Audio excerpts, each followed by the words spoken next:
Welcome to the Lifeshine Generosity Project, where we promote reckless generosity. My name's John Witt, and I'm your host. And we encourage our guests to shine their light bright on their good works and glorify our Father in heaven. Today our guest is Viki Johnston. Viki is the CEO and founder of Exelorate, a communications and training company. She's also a speaker and she's a coach. Viki, thanks for joining us. Thanks for having me, John. Nice to be here.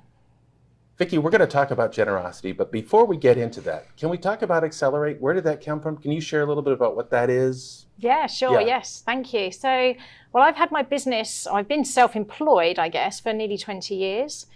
But it was really when I moved to the US, which was about 7 years ago, that I decided I really needed a company name. I needed a logo. I needed a website, because prior to that, I just worked with people that I already knew. And I was trying to come up with something that was a bit different, something memorable. And I wanted to explain to people about how do we excel in our communication? How do we speak to people in the best way possible? So I was like, okay, so excel. And I was thinking orate, and I was like, Exelorate, that's kind of a cool name. And Exelorate spelt properly was already gone, unfortunately. Mm-hmm. So I had to be kind of... Well, I think the spelling that you did is better, because accelerate to me is speed. It's yes. Acceleration, because I don't think of excellent oration with the natural spelling of accelerate. Yes, so that's kind of where that came from. And so what about the US said, hey, I got to have a website? This is curiosity talking right now. Yeah, well, really, because when I left my corporate job 20 years ago, and I knew that I wanted to carry on training, that's what I loved doing when I was in my corporate position, I was already connected with some training companies, and a lot of them just reached out to me. I was a senior trainer at the time in my corporate job, and they reached out and said, look, hey, if you're going to be doing your own thing, do you want to come and work with us? And I hadn't really thought it through, to be honest, when I left my job. It was more about me spending more time with my son, and my husband was traveling. So I was like, well, yeah, great. I'll just work with these other training companies. And so I didn't have a website. I didn't have a business card. I didn't have networking, because I already had... You're already connected. I had a ready-made network there already.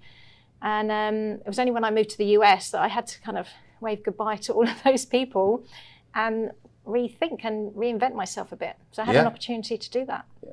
So when you say you were connected with other companies already from a training standpoint, those are the types of companies that you're working with here.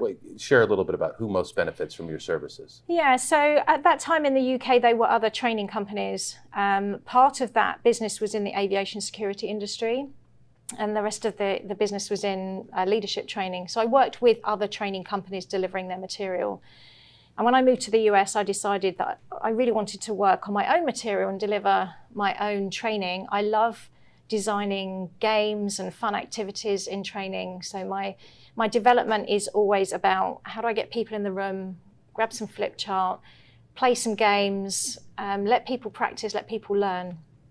And so I work really with organizations who have leadership teams who need to improve the way they communicate internally within their own team, and also down to their teams that they're managing, and also creating these fantastically high-performing teams. And you can only do that by getting people together and sharing some information and having a bit of fun, I always think. Yeah. So what are some of the problems that these companies have that you're solving? So mostly they come from lack of experience of how do I manage people differently from how I like to be managed. Often what happens, particularly with small organizations, they promote from within, which is amazing, and I love the fact that we do that, but they don't necessarily promote the person with the management skills. They promote the best salesperson or the best engineer. Yeah, the best salesperson isn't the best sales manager. Not necessarily. Yeah. He could be. He could be. And she could be. But the skill set's completely different. So where I can step in is look at what they're doing well, and then we look at things that they could do differently. So I'm very much into building people up. Everybody has a skill, everybody has a talent. They have something that they're amazing at. And I like to help people tweak that into making them even better at the way that they connect with people. So building rapport, asking great questions, being able to listen effectively, set goals, and then monitor and connect with your team so that you continue to grow them and grow the performance of your organization ultimately. Well, I find And we have to hire. And today hiring is a big challenge in the economy, Yeah. whether it's the Great Resignation or quiet quitting or any number of terms that are floating around out there. It's about people. Yes. People are challenging, right? So we all have our preferences, we all have our skills, and how do we connect? And you find that it's mostly finding the uniqueness, the customization of the individual as the manager and as the employees. Yes. And are you working with managers and employees, or pretty much with managers? Yeah, both, because this is it's a upwards and a downwards process. So I like to start with the management team, because if they can buy into this new way of communicating, a new way of being, then their teams can feel the benefit of that. And then we can work with the teams to help them kind of cascade it upwards. So it's all about behavior. It's how do we connect with people? And often we feel like if I like to be managed in this way, so I don't want to be micromanaged, I don't want somebody coming in and checking on me every 5 minutes. That's how they manage their teams. But some people actually like that. Some people like that connection. Some people prefer that. They like that connection. They like to know that you're paying attention, that you're exactly you're shepherding them. Yes. So as a generosity show, I think there's some generosity in this training, right? How do I adapt my behavior? I don't have to. I do, so I can communicate more effectively with Tom or Bill or Susie, or and the same thing is true for the employee, right? Yeah. So for me, it's about how do I enable everyone around me to be their best selves, because we can all be better, and me working on myself enables everybody around me to be better. And that, from a generosity point of view, it's that pebble in the pond with the ripple effect, when my behavior impacts other people, and therefore their behavior will impact the next person, and it's kind of that passing it on. Well, and it's the adapting, right? It's a shifting. I can only control one thing. I can control me. Yes. So I can adapt. I can shift. I don't have to. I could just be who I am and try to get everybody else to fit into my box, so to speak. Yeah. Good luck with that. Good. You're right. It doesn't work. It doesn't work. So the generous behavior is to adapt. It's to shift. Yeah, and it's not to expect other people to be like you. You have to expect people to be who they are, and recognize everybody for their talent.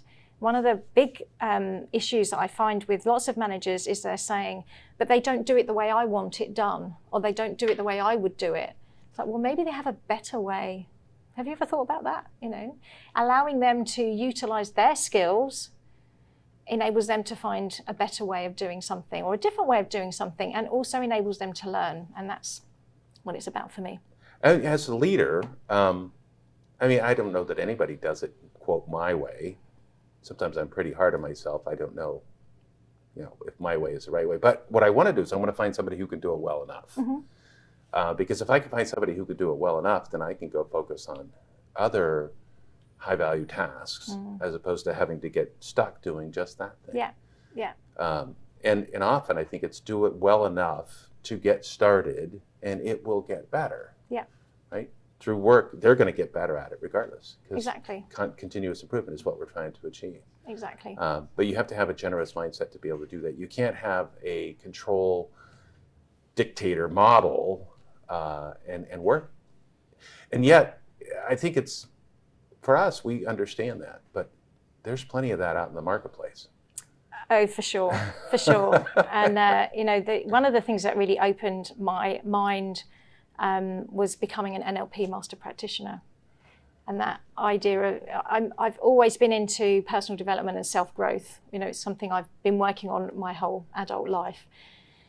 And I knew about Neuro-Linguistic programming, NLP, but a couple of years ago, I went down a journey and just I want to hear this story, because I don't know that everybody really understands NLP. Can you kind of just give it the background and then tell the story about how you got involved with that? Yeah, so NLP, Neuro-Linguistic Programming, it's kind of an old-fashioned name for what we now understand about our unconscious mind. So what is it that is happening behind our consciousness? And I've known about NLP for years from a business perspective with regard to how you build a rapport with people. A lot of it is about body language. So you sit in a way that matches and mirrors the person that you're connecting with, making eye contact with people. So there are lots of things that we do sometimes naturally, sometimes not so naturally, to connect with people and communicate with people. And coming up 3 years ago, a friend of mine had seen that there was a program, an NLP program coming to town. And she said, look, would you come with me? And I said, yeah, I'm always interested in learning something new, and maybe I can learn, I'm pretty sure I'm going to learn something from this guy. It was 4 days. I thought that's pretty heavy going, and it was really cheap. It was like we paid $100 each for 4 days training. It was inexpensive. Yeah. Yes, inexpensive. So I was a little bit suspicious, I have to say, that why would they allow you to attend something like that at that cost? Then surely not going to make any money. There must be something. A little behind skeptical. It. Yes. Anyway, we went. I made an agreement with my friend that if it was very salesy and that we had to sign our life away to learn anything, then I wasn't going to be interested in that. Bail. Yeah, definitely. And she agreed. We were on the same terms when we came to that. So anyway, first day came and went. I loved it. I loved the style of the trainer. It was very interactive, even though there were over 100 people in the room. Very interactive. They were giving us some information. We were then practicing with each other. They were doing lots of demos on stage. So they were pulling people from the audience to demonstrate things like removing limiting beliefs, allowing people to dislike a foodstuff that they crave. So basically removing that from your craving, which was kind of interesting to watch. We did a whole range of things. Day one, great, loved it.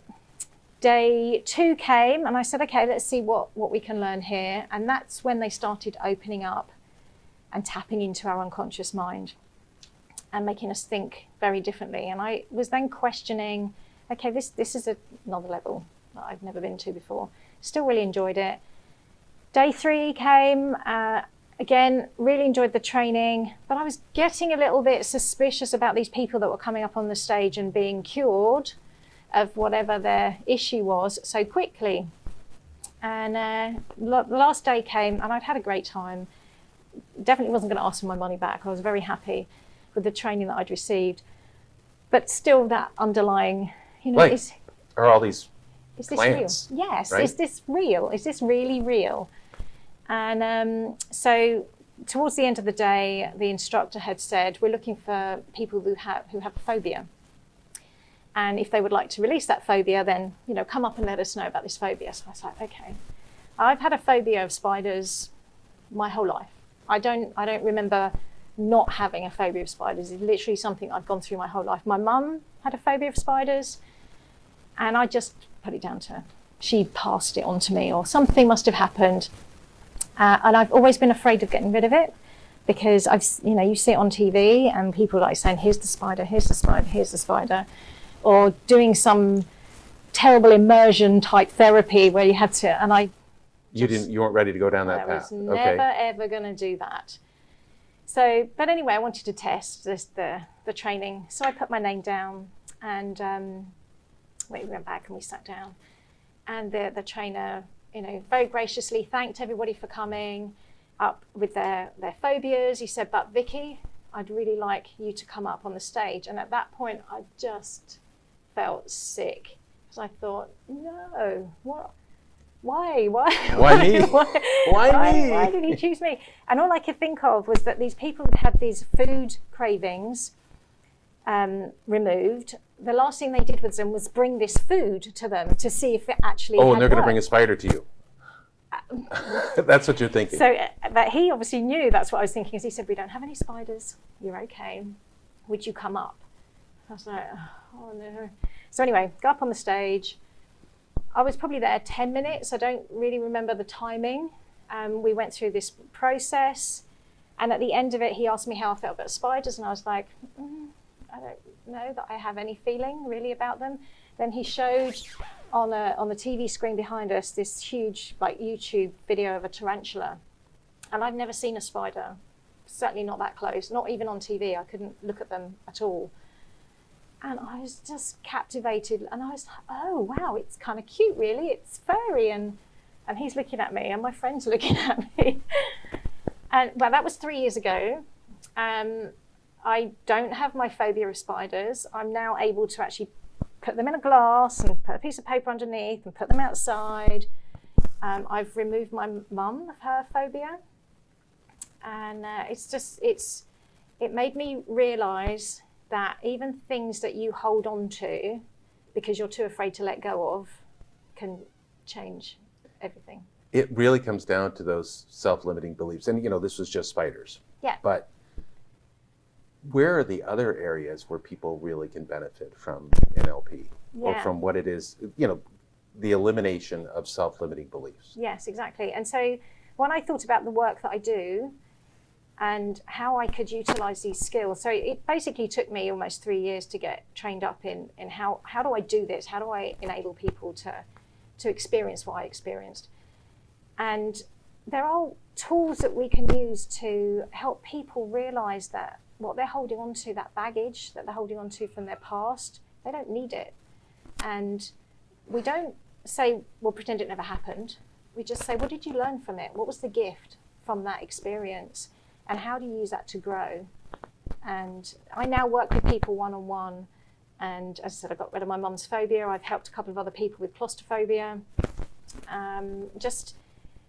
I just love this idea that everything that we want to do, we're capable of doing. We just have to decide that's what we want to do. And sometimes the deciding is tricky, but that's... So if you were going to be generous, because we're going to move into the generosity topic, and I'm thinking you also probably use a little bit of this in your training activity, right? You find people that are limiting themselves, and you can help them in addition to your Exelorate program. But if you're going to be generous and share three things, the top 3 things that viewers could do that might make a difference in their... Now, obviously they could contact you because they could say, hey, I want some coaching. But what could they do on their own? So, well, one of the biggest things that we can do to help ourselves is manage our time better. And we often don't push ourselves forward to do things. We procrastinate. It's a great word, isn't it? I'm just terrible at it. I'm guilty. I really have to work. Yeah. But the procrastination is coming because of the fear of what might happen if we do something.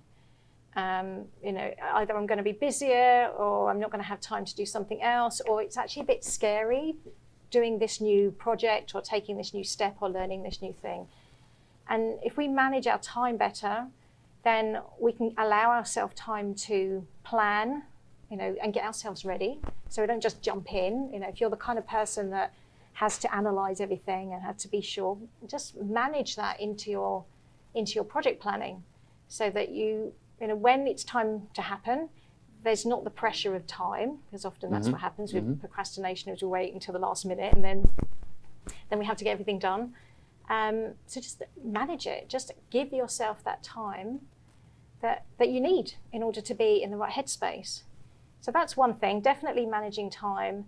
Headspace is just so important, that whether you meditate or read or run or soak in the bath. I'm much more on the, at one time I was kind of a gym rat. That was a while back. And now I'm much more of a reader and a meditator. A little bit of time. I remember learning to meditate for 5 minutes. It was hard, right? I couldn't keep my hands still. I actually had to set a timer because I was always worried about overstepping my 5 minutes. Like I had things to do and I didn't have more than 5 minutes. And so I couldn't concentrate and couldn't relax for 5 minutes because I was worried that it would go over. Once I set the timer, then I was like, okay, well, that's going to tell me when the time is, and then I can go on. And then I was able to kind of relax. But I still had to sit on my hands. I still had to do all kinds of funny things to figure out how to do it. And I'm much better at it now. And 20 minutes of relaxation and meditation can really make a big difference to my day. Yeah. But boy, if I couldn't have done 20 minutes to save my soul that first time. 5 minutes was hard. It took me a half hour before I could do 5 minutes. Okay, just trying to work the maths out. Yeah, I just tried it so many times because I kept peeking a look at the clock and seeing what it was. But that's a time management technique, just setting a timer. Setting I have a this timer. amount of time. That's what I'm going to do. I don't have to think about anything else. But, allowing yourself that time actually makes you better in the long run. Yeah. So, as calms you, it clears your mind. It's easier. It's not hurry. It's not rushed. We don't have to deal with the tyranny of the urgent, so to speak. So let's move into the generosity conversation. So you do some work with Step Forward, which is another company that I know, and I happen to know the leaders of that company. Can you share a little bit about what you're doing with them? Yes. So Step Forward Academy, I met Ryan and Sophia. In fact, I met Sophia pre-COVID. We were set up by a mutual friend to have a conversation. At that time, I was working with, or I was supporting another non-profit delivering training programs for their people that would come to them looking for jobs. So it was an organisation that helped people get back into work. Met up with Sophia, and I was running a time management workshop, a free time management workshop at that time. And so she said, can I come? Can I bring Ryan? I was like, great, yeah, the more the merrier. So I met them on my time management workshop that I ran.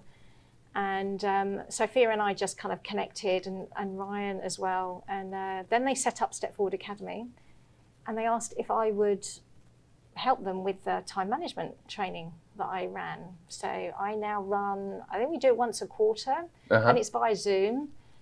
So I run an hours long time management program for their people that come through, and I always get such great feedback because I try and make it as easy as possible to take steps. You know, if you make it complicated. That's how it works, right? If it's complicated, it doesn't work. It doesn't happen. Yeah. And I've been doing that with them now for a couple of years, and I've also been a mentor with them. So they pair me up with another woman from their organisation who's come in with, various different challenges that they've been facing and trying to get back into the workspace. So I speak to somebody, currently working with a woman at the moment, Brittany. We speak every week, and I check in with her, see how she's doing. We talk about goals that she's got for the next week. And my job is just kind of help lift her up. And some weeks she has great weeks, some weeks she has bad weeks, and that's life. We're just there to... That's life. Yeah. But, there are people that need our help. I think we need to be more compassionate because there are plenty of people that are underserved, underprivileged. Definitely. So when you do that, and I know you also do some work with, did you say United Way? Yes. So United Way actually were the first organisation I checked in with when I moved here to Irvine, because I wanted to find a way of doing what I love for organisations that needed the help. Rather than knocking on business doors and saying, hey, do you want me to come in and train your managers? I was like, how do I just get out there and find some people? And connected with United Way. They connected me with their Youth Career Connection group, who run, they have a whole academy that they run for teens that are leaving school, 17, 18-year-olds in Garden Grove area. They're trying to get into their next thing. Whatever that is. What does that look like? And I run a couple of programs for them. Growth Mindset's one I run, Managing Through Transition, Networking Without Nerves. So really just working with these kids. And we've done that via Zoom throughout COVID, and we're now back in person, working with these kids and helping them just rethink what their options are and how do they step into their best self. And really, I have this kind of passion that I want everybody to love their job. Isn't that nice? Wouldn't that be pleasure? Yeah. Yes. I felt really fortunate when I had my my career in my corporate job. I loved it. I loved my job. There were days that weren't so much fun, but generally I was there for 15 years and I loved it. And I would love everybody to be able to do that. So when you reach out and you're generous, obviously it's your time and you can spend any way you want, and this is considered pro bono, I guess, as much as anything else. And you're making a difference to Brittany or to somebody else. How does that make you feel?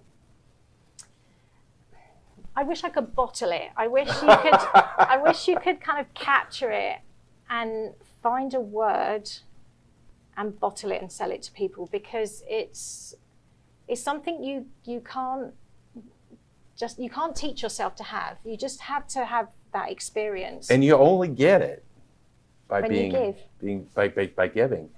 There's a doctor at Stony Brook University in Colorado, and he talks about the benefits of generosity, and it reduces stress, and it reduces anxiety, and it does this, and it does this, and it does this. And then at the very end, what he says, if this was a drug, you could be a billionaire.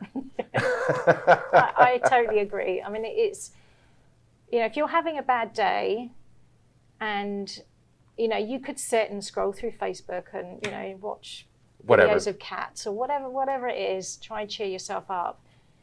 the best way to do it is to go find somebody that needs something. And even if that's just a friend who's having a hard time. And somebody that you listen, yeah, right? Because yes. listening is an act of generosity. Attention is an act of generosity. Yes. It doesn't, most people think generosity is writing a check. I mean, and I totally appreciate it. If you have the money, people need it, it's valuable, it makes a difference.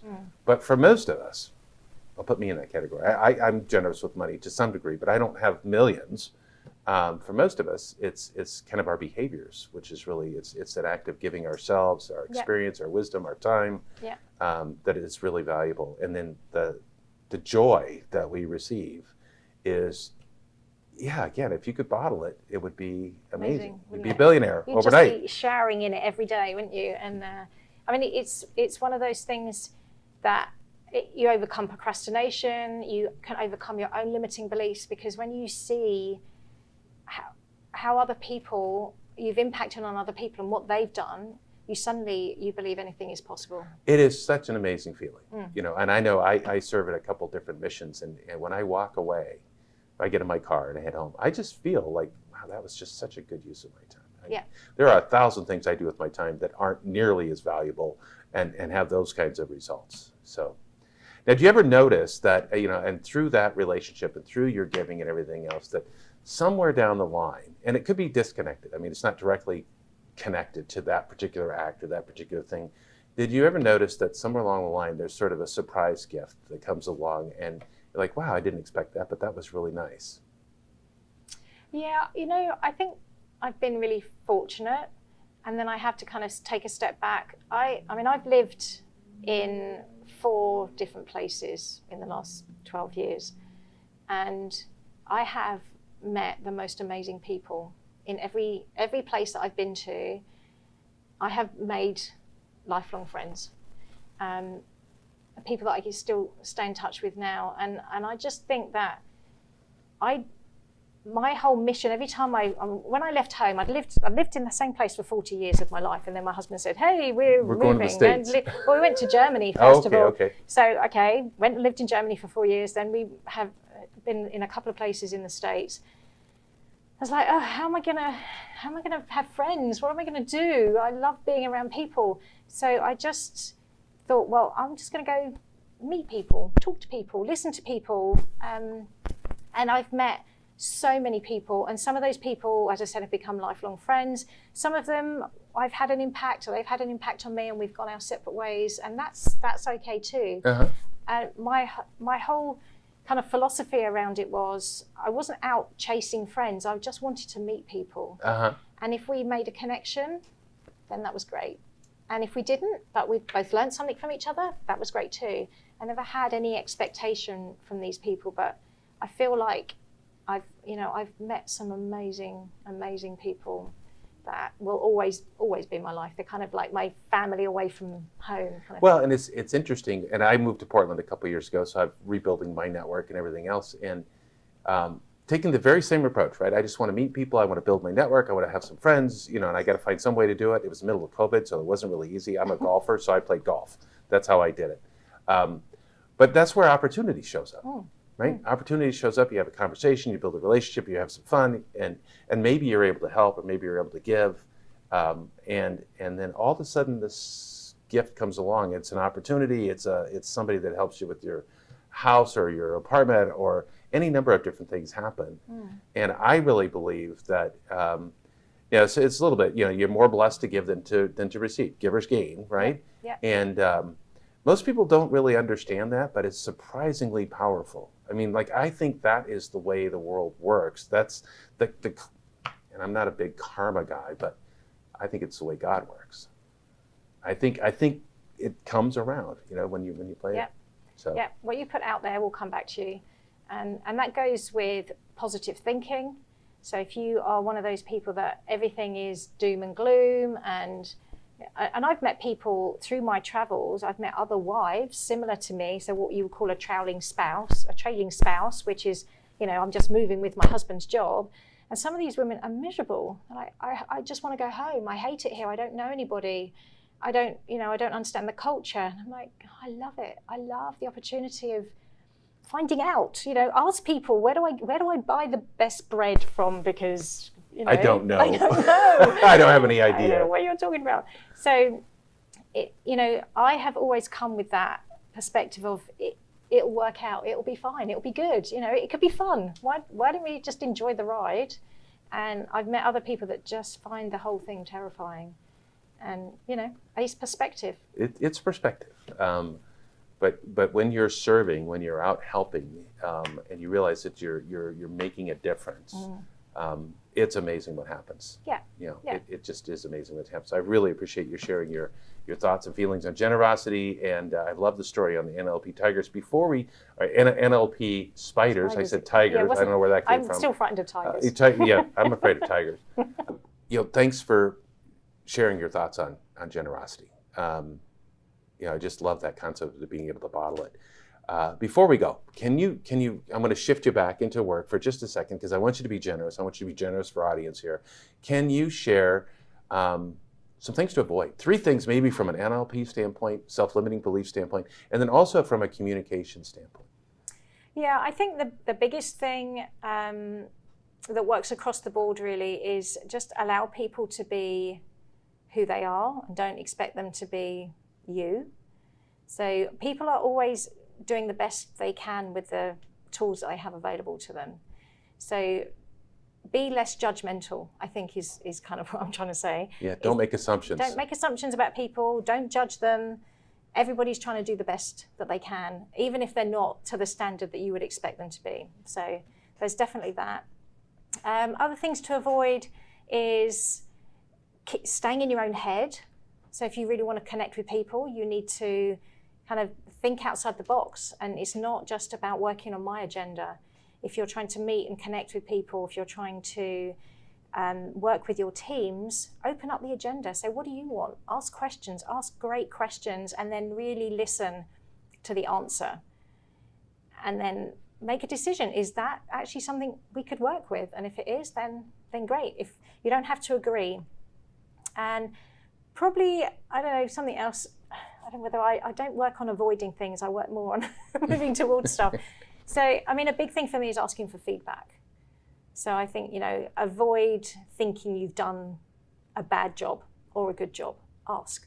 Well, your comment about get outside the box, right? And it was interesting because when you said that, you mentioned ears. And I said, get outside of your own ears. In my head, that's why. So, if I get stuck in my head, it's not always the best place to be. I really need to get out and talk to people and ask questions and find out what's going on out there. And so isolation is something to avoid. Oh, definitely. And I think we've just come out of COVID where isolation was like rampant. Yes. And I was really worried because I'm an extrovert. I don't know if that's come across at all. Yeah, well, a little bit. And I was worried, how do I stay home and be on my own? But I found ways. I have friends of mine that are both extroverts and introverts. The extroverts struggled because they didn't have ways to do it. And I'm sort of on the fence. I have some extroversion tendencies and some introversion tendencies. But I had friends of mine that were introverts. They said, hey, COVID was the best thing ever. I didn't have to go out and talk to anybody. But at the end of the day, it's about people and it's about getting out of your head and not isolate. Yeah. And don't be, don't make assumptions. Exactly. Right? And introverts also, you're not an island. You still need people. You might not need them as much as I do, but you still need people. So, yeah, avoid isolation for sure. Yeah. Viki, thanks so much for being on the show. I really appreciate it. You're welcome. Thanks for having me. It's been fun. All right. Thanks for joining us today. And if you want to learn a little bit more, you can visit our website at www.lifeshine.live. If you would, please be generous and scroll down and hit the subscribe button or leave a comment for us because we'd love to hear from you. But again, you can visit us at lifeshine.live. We've got a Lifeshine community on the Circle application. Again, you can leave a comment and we'll get back to you on that. In between that time, please make sure that you let your light shine bright on your good day. Do the good works. Take care and God bless.